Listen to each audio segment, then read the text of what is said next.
Olá, queridos, a paz do Senhor, esse é o seu ADEC TV e hoje você está no quadro Lições Bíblicas. Hoje nós vamos estudar a lição de número 11, os prejuízos da mentira na família. O textuário está na carta de Paulo aos Colossenses, capítulo 3 e o verso 9. Não mintais uns aos outros, pois que já vos despistes do velho homem com seus feitos. Verdade prática. A mentira pode até dar flores, mas não produz fruto para o bem. A leitura bíblica em classe está em Atos dos Apóstolos, capítulo 5, versículos de 1 a 11. A nossa lição de hoje tem alguns objetivos. O primeiro, investigar a natureza da conversão de Ananias e Safira. Segundo, refletir a respeito do problema da mentira na família. E terceiro, expor o conselho bíblico de como proteger a família da mentira e da hipocrisia. Professor Joás comigo, mais uma vez, nós estamos na 11ª lição. Já estudamos 10 lições aí desse tema, relacionamentos em família, superando desafios e problemas com exemplos da palavra de Deus. Hoje nós vamos falar de uma lição importantíssima, que é os prejuízos da mentira na família. E nós vemos aqui, professor, na nossa leitura bíblica em classe, um texto muito conhecido de todos nós.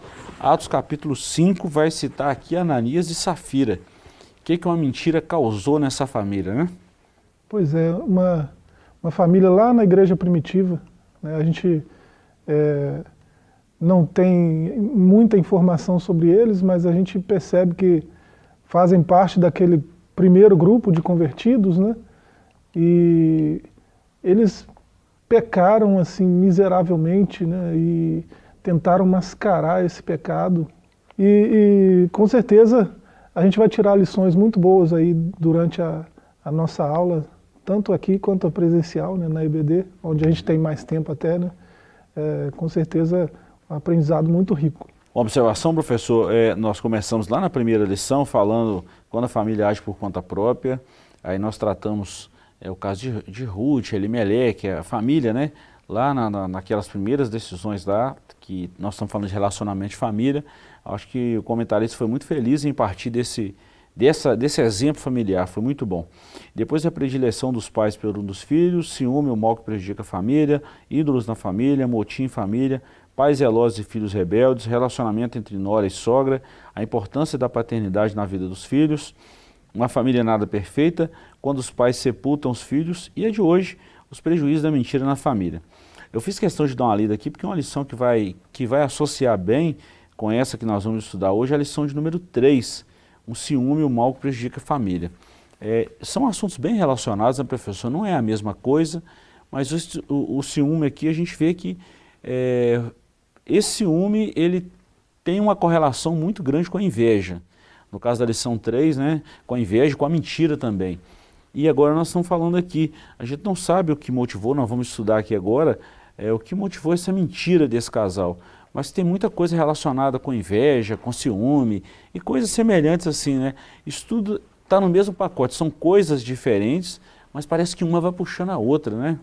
A gente tem pistas aí nesse episódio, né, de o que pode ter motivado eles, né? A gente vê o texto falando de uma doação aí muito importante, né, por uma figura que se tornou uma figura importante no cristianismo primitivo, na igreja primitiva, e isso pode ter levado Ananias e Safira a abrir o coração para o diabo, né? Porque é o que Pedro diz que aconteceu com eles, né? Por que vocês deixaram Satanás fazer isso, né? Com o coração de vocês? E o que Satanás plantou ali certamente foi coisas desse tipo, inveja, mentira, dissimulação, né, e coisas desse tipo, e eles mascararam isso tudo com uma atitude boa, né? E aí a gente aprende que pecado sempre é pecado, né? Ainda que associado a algo bom, né, não deixa de ser o que é, né? Então à primeira vista foi louvável o que Ananias e Safira fizeram, né? À primeira vista um leitor desatento acha estranho, né, o que Pedro fez, mas quando a gente tem uma visão geral, né, do quadro todo, a gente percebe que há motivações aí que são satânicas, né, infernais, e uma igreja que está nascendo, né, uma igreja que está em pleno crescimento, logo no começo da sua história, né, não vai caber esse tipo de coisa. E o próprio Deus, não é Pedro que matou Ananias, né, e Safira, né, o próprio Deus demonstrou a sua soberania e a sua vontade para a igreja ao fazer o que fez, né? É um texto maravilhoso. Vamos lá, professor, introdução. A história de Ananias e Safira foi marcada negativamente pela mentira que o casal proferiu no início da igreja. Ao longo da história da igreja pós-Pentecostes, no livro de Atos dos Apóstolos, um sentimento amoroso de partilha a respeito dos pobres dominava na igreja cheia do Espírito Santo. Para que os necessitados não tivessem carência, alguns dos novos convertidos que tinham posses negociavam suas propriedades e depositavam o dinheiro recebido junto aos pés dos apóstolos para a distribuição aos necessitados. Nesse contexto, o casal Ananias e Safira deixou-se dominar pela inveja e o desejo de chamar a atenção dos demais. Por isso, eles mentiram contra os apóstolos e a igreja. Nessa lição, estudaremos o perigo que a mentira traz para a família cristã. Além de tragédia espiritual, ela também traz uma tragédia familiar. A palavra-chave dessa lição nossa aqui, professor, é a mentira. Aqui bem na introdução nós vimos aqui que eles foram dominados pela inveja e o desejo de chamar a atenção dos demais. Por isso que eu fiz questão de citar aqui a lição de número 3, essa questão do ciúme, que está muito ligado aqui à inveja, e assim, traz um desejo muito maligno ao coração dos homens, aos nossos corações, se a gente não vigiar. Então, por isso que muitas das vezes, professor, nós falamos que a mentira ela tem um caminho, né? Ela tem um caminho, ela deixa rastros, isso é muito perigoso. No caso de Ananias e Safira, foi um final muito trágico. E para eles, trouxe um temor no meio da igreja, né? Mas é uma história assim que não foi muito legal para eles, né? Claro, não foi nada legal para eles. E trouxe assim um certo constrangimento para as pessoas que estavam ali, que presenciaram aquilo ali. E temor para a igreja. Mas que foi um fato assim decepcionante para o casal, para a família, sim, né? Barnabé, né, é citado anteriormente a essa passagem, que vendeu as suas propriedades, né, e trouxe todo o valor aos pés dos apóstolos, para uma igreja que estava nascendo, né, e tinha suas demandas, e Barnabé foi movido por Deus para fazer isso, né, não foi forçado, foi de forma voluntária, seu coração se moveu para isso, e ele foi e fez isso, né, e a igreja certamente na administração apostólica soube com muita sabedoria, né, administrar esses recursos, e com certeza Barnabé recebeu um certo tipo de atenção da igreja primitiva, né, que acabou aguçando algo no coração de Ananias, né? Eu quero esse status também, né? Tem pessoas que são dadas a isso, né? São pessoas que, se não tiverem elogios, é como se não tivessem nada, né? Tem pessoas que são assim, e parece que foi esse o caso, né? O que incentivou essa postura de Ananias, e pela pergunta de Pedro, né, por que você deixou Satanás encher o seu coração para que mentisse ao Espírito? Quando ele viu essa atitude de Barnabé e viu as consequências disso, ele quis o mesmo status, né? E aí ele armou um plano, ele vendeu alguma propriedade deles, né, combinou com a mulher, vamos reter essa parte aqui, mas vamos lá e vamos colocar essa parte aqui nos pés dos apóstolos, igual Barnabé fez, né? E vamos dizer que a gente está entregando tudo. Parece que é algo inofensivo, banal, parece, né? Mas lembra que é uma igreja que acaba de ser inaugurada, e você lendo os 4 primeiros capítulos de Atos, você percebe que é uma igreja onde a unidade e a comunhão estão num nível de perfeição, né? Eles têm tudo em comum. Eles estão unidos em tudo, né? A necessidade de um é a necessidade de todos, né? O problema de um é o problema de todos. Então a igreja está sendo inaugurada, está crescendo nesse nível. E aí alguém com essa postura de Ananias traria um prejuízo, né, gigantesco, porque a unidade, a comunhão, que é algo que é base para a igreja, é algo que é essencial para a existência da igreja. A igreja só existe por causa dessas coisas, né?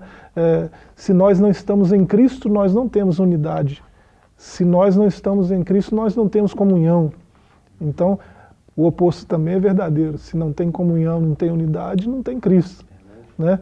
E aí, logo no começo, Deus mesmo agiu para que esse câncer fosse extirpado, para que não impedisse o avanço do crescimento da igreja de forma saudável, em unidade, em comunhão. Aquela é a primeira, é o modelo, né, que vai servir de base para nós 2000 anos depois, né? Então, Deus não vai deixar o modelo ser comprometido, Deus não vai deixar a base ser comprometida. É por isso que acontece o que aconteceu com Ananias e Safira. Né? Tem outras razões, outras causas possíveis que a gente pode especular, mas parece que um tanto óbvio, um tanto claro que foi isso, né? Outra coisa, professor, uma simples observação, e a gente entra aqui no capítulo 1, uma conversão duvidosa. Eles poderiam ter vendido a propriedade, poderiam ficar com tudo. Podia ficar com tudo, ninguém pediu nada para eles. Eles poderiam ter ficado com a parte, ter falado a verdade, ó, vou dar um exemplo, nós vendemos a propriedade por 100 mil e queremos doar 50, queremos doar 10, ou nós queremos doar R$1, Deus R$2. colocou no nosso coração entregar 10% aqui, isso. 20%. Isso. Seria louvável a atitude deles, porque ninguém estipulou valor, principalmente Deus não estipulou valor de nada, não pediu nada. Isso foi uma atitude de quem fazia, foi uma atitude voluntária, movida pelo Espírito Santo. E assim, não, eu quero fazer isso, eu senti vontade de fazer isso, eu vejo a necessidade. Então eles poderiam ter feito isso. Se tivesse feito dessa forma, não tinha acontecido nada com eles, né? Pois é, mas parece que, tanto é que Pedro fala isso também, né? Pedro fala, guardando não ficava para ti, né? E por que não formaste desígnio no teu coração e tal? Não estava em teu poder de qualquer jeito, a propriedade não era sua, o dinheiro não era seu, por que mentir para o Espírito Santo? Né? Então, por que mentir para o Espírito Santo? Porque o diabo encheu o seu coração. Encheu de quê? De orgulho, espalhafato, né?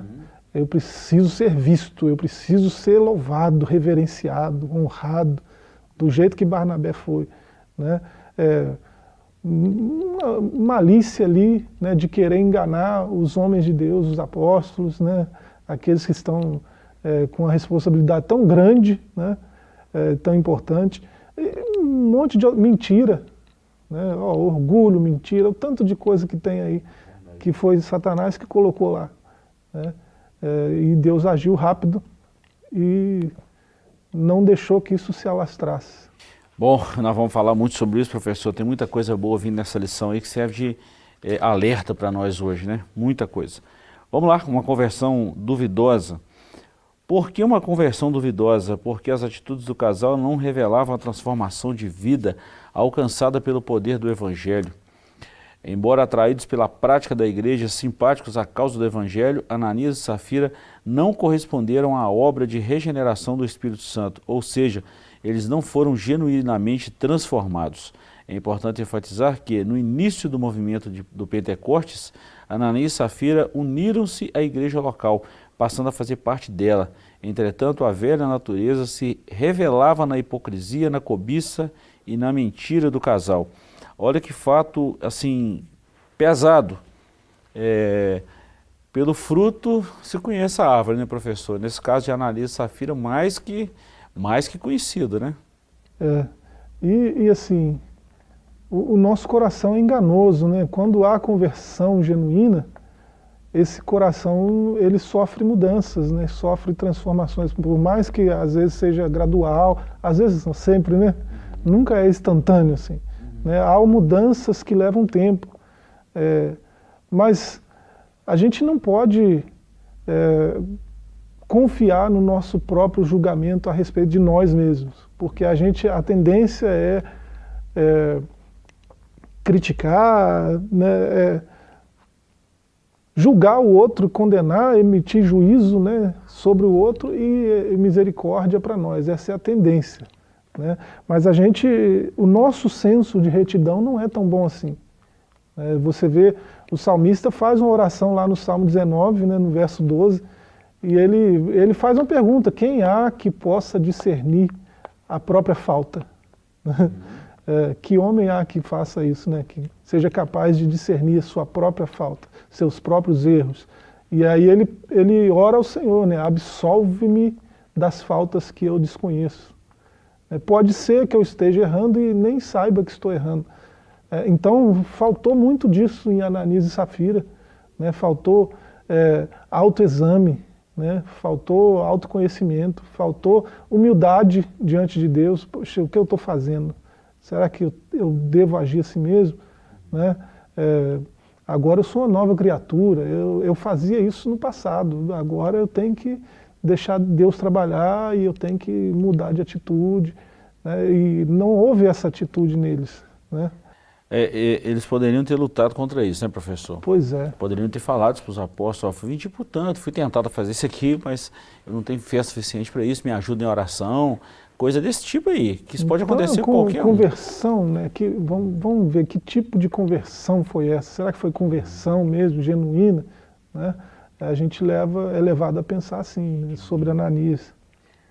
Ponto 2 aí, professor, a comunhão na igreja de Atos, já falamos sobre isso, você fez uma citação extraordinária aí, que eles estavam quase que num nível de perfeição entre a comunhão, entre a esfera espiritual na igreja de Atos, né?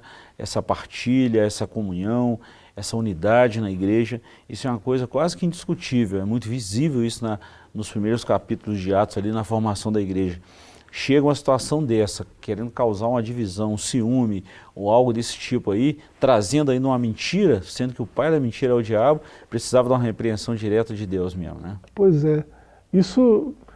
Esse fato que aconteceu com Ananias e Safira é uma revelação do caráter de Deus. E é uma revelação que para nós, igreja desse século, é incômoda. A gente não quer olhar para Deus assim, um Deus que mata.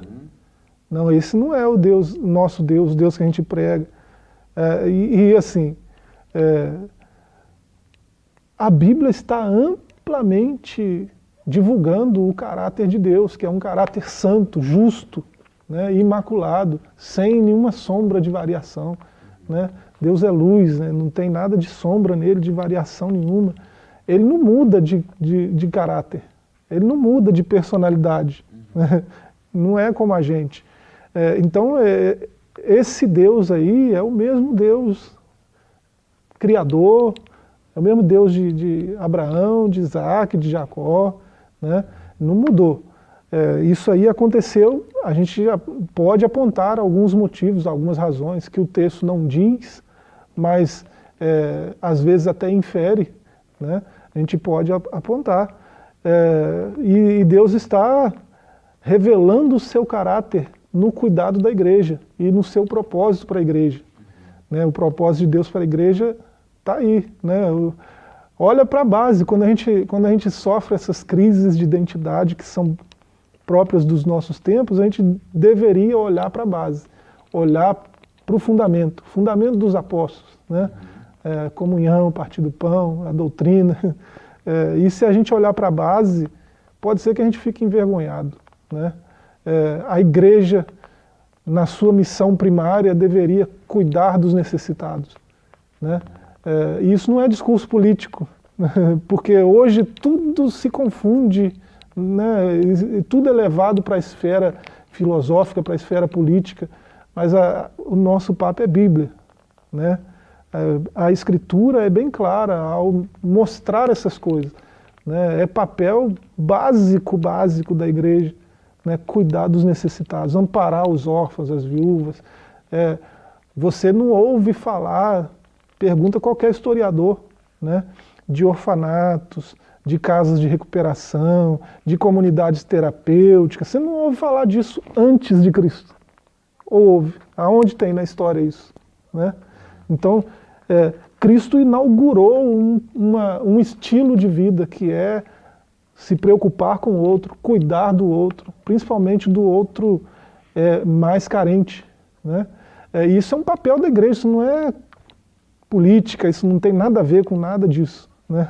Essas questões que às vezes nos confundem hoje, né? Você vê isso aqui nessa igreja, né? Alguém que vende a propriedade toda, né, e coloca tudo aos pés dos apóstolos, à disposição da igreja para cuidar dos desamparados, é sensacional, né, extraordinário. Né? E por que não acontece hoje? Porque a gente perdeu a essência, a gente perdeu o foco. Né? A gente está preocupado mais com coisas do que com pessoas. Né? Nossa preocupação mudou, a gente quer mais curtidas do que né, qualquer outra coisa. Se eu falar a verdade, não tem curtida. Né? Se eu falar certo tipo de coisa, não tem seguidores, então eu não vou falar. A nossa preocupação mudou. Né? E esse evento de Ananias e Safira revelam o caráter de Deus e o propósito de Deus para a sua igreja nesse sentido. Deixa eu seguir em 2 pontos aqui, professor. Rapidinho aqui, a inveja e a hipocrisia de Ananias e Safira, e quando a mentira e o engano enche os corações. Então nós vemos aqui que essa inveja, nós já falamos muito dela também, e essa mentira e o engano encheu o coração, e culminou nessa decisão deles em mentir mesmo para os apóstolos. Eles pensavam que estavam mentindo para os apóstolos, mas na verdade eles estavam mentindo para Deus, ou contra Deus, né? Que para Deus ninguém mente. Né? Eles mentiram e tiveram ali a severa paga dessa mentira. Já falamos muito sobre isso aqui, mas está de novo a inveja e a hipocrisia, querendo um status, querendo uma curtida ali, né? Se tivesse Instagram naquela época ia ser o top, né? Mas encheu o coração deles, foram vendidos por Satanás e pagaram por isso, né? Por que não colou, né? Você olha para a história dessa igreja aí, você vai ver por que não colou. Eles tinham tudo em comum, eles viviam para Deus e para o próximo, para os semelhantes, eles não viviam para si. Então não tem lugar para egoísmo. Eles esqueceram como é que é ser egoísta. Né? A gente nasce egoísta, mas esse povo aqui esqueceu. Né? Tem aí milhares, pelo menos 1.200 pessoas, né? No mínimo, nesse episódio aqui. Né? A gente pode falar de 3.000, talvez. É algo em torno disso, poucos milhares de pessoas. É uma igreja pequena. Né? Mas eles não sabem mais ser egoístas, eles vivem para os outros, vivem para Deus, não tem ninguém vivendo para si. Né? E num lugar desse, onde não se sabe mais ser egoístas, surge Ananias e Safira, né? Querendo aplausos por algo que eles não fizeram, querendo reconhecimento por algo que não surgiu no coração, não entrou no coração deles, né? Não surgiu do coração de Deus, foi invenção deles, né? Só para ter status, para ter aplausos, sei lá. Mas isso não cabe mais nesse ambiente onde eles estão. Né? E Deus fez o que era para ser feito. Né? Vocês não cabem aqui. Né? Então, eles já estavam mortos no pecado deles. Deus não matou eles também, eles já estavam mortos. Né? Deus só tirou eles do meio onde eles não deveriam estar. Verdade. A mentira ali só culminou o caráter que já estava impregnado neles. Né? Professor, dá uma segurada aí. Nós vamos para um pequeno intervalo, voltamos já já com a segunda parte dessa lição maravilhosa. Voltamos já já.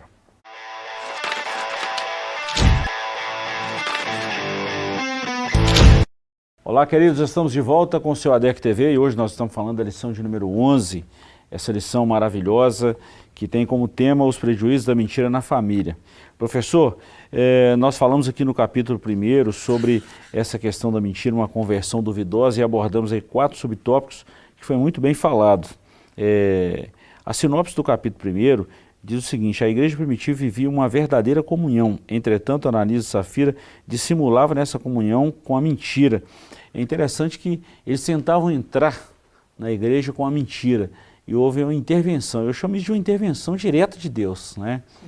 A igreja é de Deus, professor, isso aí a gente não pode perder isso de vista nunca, né? Deus foi muito cirúrgico, né? Muito rápido em tirar do meio da igreja que está em plena comunhão, em plena unidade, né? Deus foi muito rápido.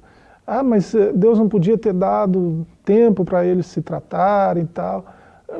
Podia, mas Deus sabe se isso ia ser efetivo ou não. Deus conhece coisas que a gente não conhece, né? Então ele decidiu assim, né, levá-los antes que fosse feito um estrago maior, né, no meio daquela comunidade que estava indo tão bem. Bom, capítulo 2 aí, o problema da mentira dentro da família. Enquanto nós falamos aqui na igreja, agora nós vamos trabalhar isso dentro de casa.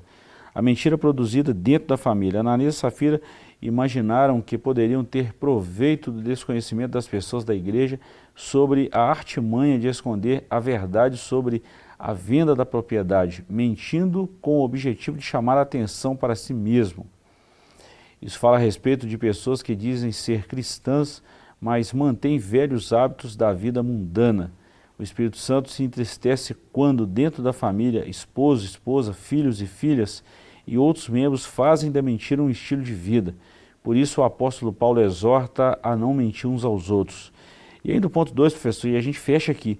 Quem faz uso da mentira está dominado pelo poder da carne. Em Gálatas o apóstolo Paulo escreve que a carne cobiça contra o Espírito, e este se opõe à carne para que não façamos o que ela quer, ou seja, se espera dos cristãos que crucifiquem a sua carne com as suas respectivas paixões, isso é, vícios da alma. Assim, devemos viver dominados pelo Espírito. Toda e qualquer mentira, por mais ingênua que possa parecer, tem sua fonte no diabo, que é seu pai. Se ela domina o crente, significa que esses não estão mais no Espírito, mas na carne. Professor, a Bíblia não fala com muitos detalhes, né, sobre a família de Ananias e Safira. A gente não sabe se eles tiveram filhos, ou quanto tempo que eles estavam casados, nós não sabemos muita coisa sobre eles. Pela Bíblia, não. Há especulações, há tanta afirmação aí que a gente não pode falar isso com muita certeza. Mas que eles combinaram isso em casa, com certeza, porque os dois falaram a mesma coisa. Falaram, né? a mesma coisa, com um intervalo de 3 horas diferentes, né, de diferença. Né, um falou uma coisa e o outro sustentou aquela mesma coisa, né, numa distância aí de 3 horas de intervalo.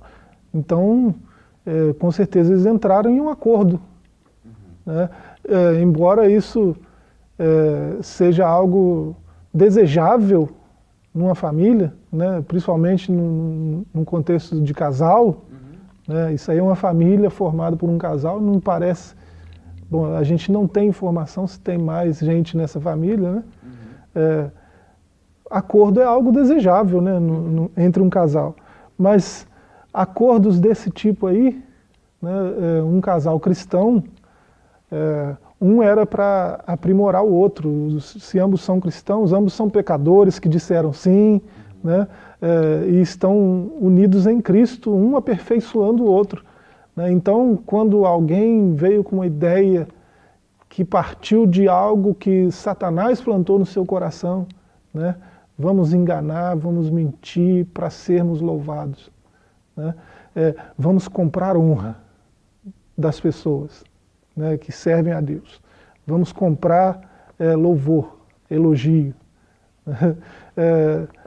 Isso é uma ideia péssima e o outro cônjuge, né, de quem não partiu essa ideia era para dizer logo, mas você tem certeza? Nós vamos fazer isso? Né? Deus está vendo, a gente agora está andando com Deus, agora a gente está no meio de um povo santo, unido, que tem tudo em comum. Né, nós vamos fazer isso mesmo? Só para receber um pouquinho de aplauso? Né, nós vamos nos vender desse jeito? A honra não deveria custar tão caro assim. Mas, no entanto, eles entraram em acordo, né, sobre algo que era Satanás que tinha colocado lá no coração. Né, e esse é um acordo péssimo de se fazer. Tem vários acordos péssimos, né, mas esse que parte de algo que Satanás, algo que vem da mente de Satanás, né, esse é o pior de todos. E está aí a consequência.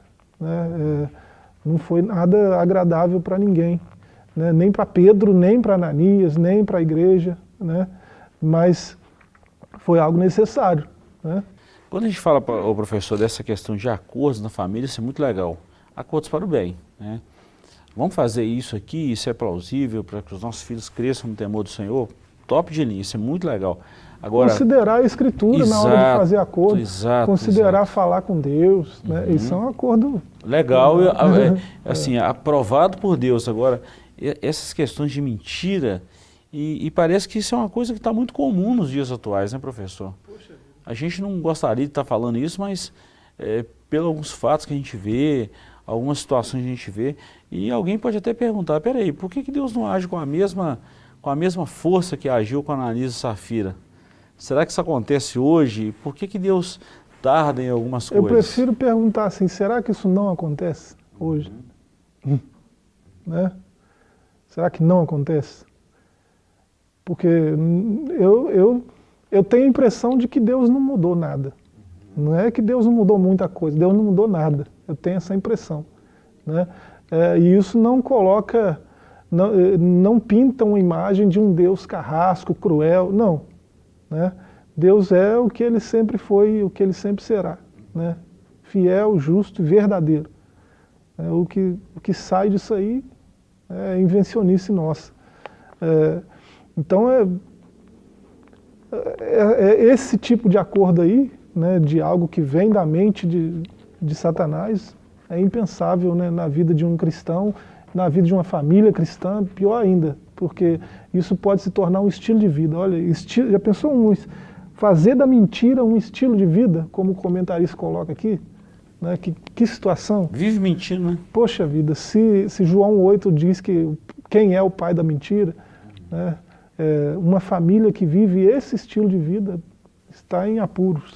Não tem base nenhuma não, professor. Aí os filhos vão entrar por um caminho mau, ou a família já está os pais já estão no caminho mau. E você despertou um negócio aqui muito interessante. Será que essas coisas que estão acontecendo hoje em muitos núcleos, em muitas famílias, não é o mesmo Deus agindo com a mesma severidade, com a mesma ação? Né? Vale a pena a gente refletir sobre isso. Porque essas perguntas, professor, de vez em quando surgem das nossas classes, né?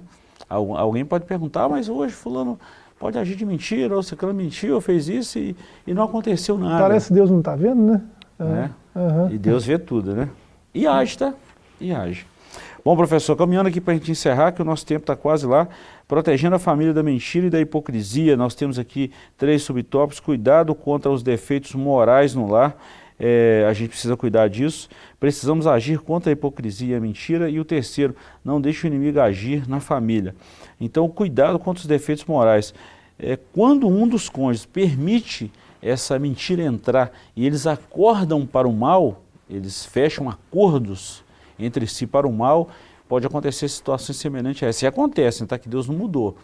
Agora, se um dos cônjuges falar, opa, isso aqui não pode, alertar e mudar a situação, há uma reconciliação da parte de Deus também, né, professor? Deus está pronto em perdoar. Claro, tem que lembrar que Deus é justiça, mas bondade e misericórdia, né, também fazem parte, né, do seu...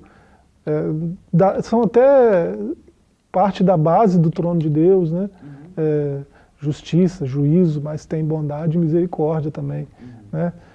Então, as misericórdias do Senhor são as causas de não sermos consumidos. A gente respira, senão a gente teria o mesmo tratamento que Ananias teve.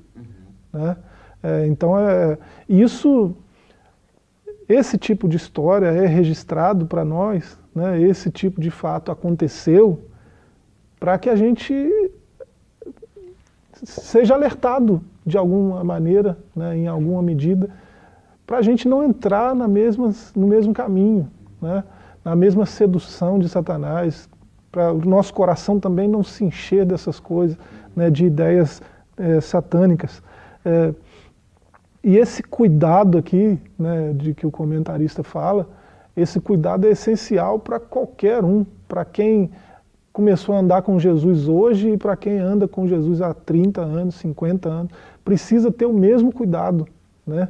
Porque a corrupção do melhor é pior. Quanto melhor é uma coisa, mais nobre, mais alta, né? Mais grave será a sua corrupção. Verdade. Né? Você imagina, a gente pode falar porque ele já se foi, né? Imagina se Billy Graham, desenvolvendo o papel que desenvolvia no meio do cristianismo e da sociedade como um todo, do mundo, né? Era uma referência global, Billy Graham. Imagina se Billy Graham se corrompe, né? Imagina o nível de corrupção. Não é o mesmo nível de corrupção do Joás, poxa vida, né? Então ia ser um negócio, né, de proporção global. Então, quanto melhor, a corrupção é pior, né? A corrupção do melhor é pior. Então quem já anda com Deus há algum tempo, precisa estar muito mais cuidadoso ainda, precisa estar muito mais alerta ainda, porque está sujeito a essas coisas do mesmo jeito que Ananias estava. E são tentados na mesma proporção, tá, professor? Mesma Talvez coisa. até mais em alguns pontos, pelo volume de serviço prestado no reino de Deus. Tem que ter muito cuidado com isso. Precisa agir contra a hipocrisia e mentira. O antídoto, você já falou, professor, que é a palavra de Deus. Você não tem outro remédio para combater isso não, né? A mentira é combatida com a verdade. E a verdade é a palavra. Nosso coração deve estar cheio da Escritura, cheio da verdade de Deus. Aí não terá espaço para Satanás encher ele de nada, ele já está cheio. Verdade. Né? Satanás só encheu o coração de Ananias e Safira porque o coração deles estava vazio de Deus. Né? Quem sabe até a conversão é o ponto que foi levantado aqui no primeiro ponto dessa lição aqui, né? Quem sabe a conversão deles não se deu do mesmo jeito, né? Pelos mesmos motivos, né? Tá todo mundo indo aqui, eu vou aqui também, né? Aqui eu vou ter mais visibilidade, mais status, né? Então quem sabe, né? Como o coração deles não está cheio de Deus, cheio da verdade de Deus, cheio da Escritura, aí tem espaço de sobra para Satanás encher de outras coisas. E fechando aqui, professor, não deixe o inimigo agir na família. A família é composta por dois cônjuges, os dois precisam estar atentos. Mas se um deles falhar e deixar uma mentira começar a enraizar, o outro precisa estar alerta e dar aquele sinal vermelho e já tentar bloquear isso aí. Não pode deixar o diabo fazer ninho, não pode deixar essas coisas crescer, porque se a mentira, se a inveja, se essa malícia enraizar, a destruição da família vai ser assim, certeira. Não tem como escapar disso aí. Uma vez que a mentira é a base de um relacionamento, isso não pode. Né? Isso vai repercutir na igreja, na sociedade, já está na família, uma vez que deixa entrar. Por isso que um dos cônjuges precisa repudiar essas coisas e ser muito veemente na luta contra a mentira. Precisa ser muito enérgico. Para isso, né, para isso não acontecer nas nossas famílias, nós temos a mesma coisa que Ananias tinha, à sua disposição, a graça de Deus, né? E ele deveria saber disso por causa do seu próprio batismo, né? Hananiah, né? Ananias, graciosamente dado por Deus, graça de Deus, né? Então, teria graça para ele se houvesse arrependimento, não houvesse mentido para quem mentiu, né? Não houvesse planejado as coisas do jeito que planejou, não houvesse aberto o coração para quem abriu, né? Houvesse voltado-se para Deus, tinha graça disponível, assim como tem para nós, né? Esse não foi o único Ananias citado na Bíblia, né? O próprio livro de Atos cita mais dois, né? Capítulo 9, a partir do verso 10 até o 18, tem um Ananias crente, né? Crente mesmo. Atos 23, tem um Ananias que foi sumo sacerdote, né? Meio assim, morreu lá no ano 66, outro Ananias citado, né? Esse não foi o único Ananias, né? Esse não é o único referencial de graciosamente dado por Deus que a gente tem, né? Mas essa graça de Deus está disponível para nós, como sempre esteve, né? Para todos os homens. Ficamos aqui, professor. Obrigado por hoje mais uma vez, tá? Ficamos por aqui com a nossa lição, foi uma lição muito boa e nós convidamos a participar presencialmente das nossas classes em qualquer uma das nossas SADECs espalhadas por toda a cidade de Caratinga. Deus te abençoe, até o nosso próximo encontro com a nossa lição da Escola Bíblica Dominical. Até lá e um forte abraço.